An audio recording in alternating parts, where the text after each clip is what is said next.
நம்ம பழைய ஒரு வயலுக்கும் கை போட தெரியாத நான் எப்படி கதை எழுதுறது?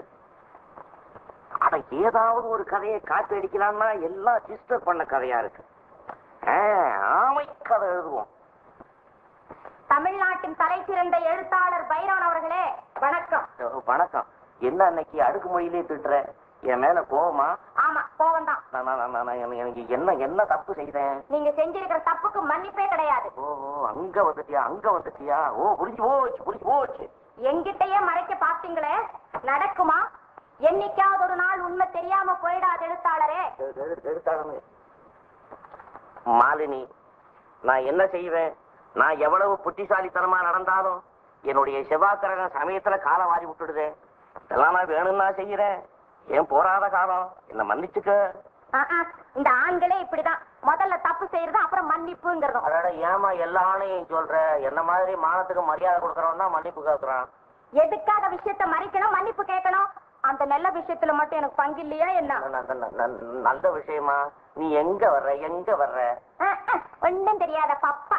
நீங்க சொல்லலன்னாலும் நான் பேப்பர்ல பார்த்து தெரிஞ்சுக்கிட்டேன். பேப்பர்லயா?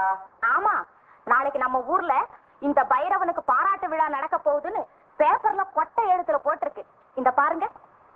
இத பார்த்ததுல இருந்து எனக்கு எவ்வளவு சந்தோஷம் தெரியுங்களா? அம்மா, இது ஏன் என்கிட்ட சொல்லாம இருக்கீங்க? நீ இதை சொன்னியா? நான் எதையே நினைச்சு திணறிட்டு உட்கார்ந்து இருக்கிறேன். அப்பாடா. இந்த பாரு மாலினி, எனக்கு விளம்பரம் பிடிக்காதுன்னு தான் உனக்கு தெரியுமே. என்னமோ வந்தாங்க, உங்களுக்கு பாராட்டு விழா கொண்டாடணும்னு சொன்னாங்க. அட சரிதான் போங்கயா, வர்றேன் போ அப்படின்னு மனம் இல்லாம ஒத்துக்கிட்டேன். இந்த சின்ன விஷயத்த உங்ககிட்ட சொல்லுவானே சும்மா இருந்துட்டேன். எதுங்க சின்ன விஷயம்? உங்களுக்கு பாராட்டு விழான்னு எனக்கு சந்தோஷம் இல்லையா?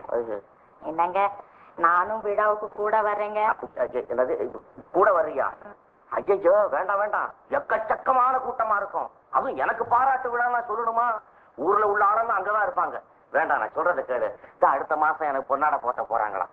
வேற வந்து தொல்லை பண்ணிக்கிட்டு இருக்காங்க. நான் சரி வர்றேன்னு சொல்லி ஒத்துக்கிட்டேன். அப்ப வந்தீங்கன்னா உன்னை பக்கத்துல உட்கார வச்சு உனக்கு ஒரு பொன்னாட போட்ட சொல்லுவேன்.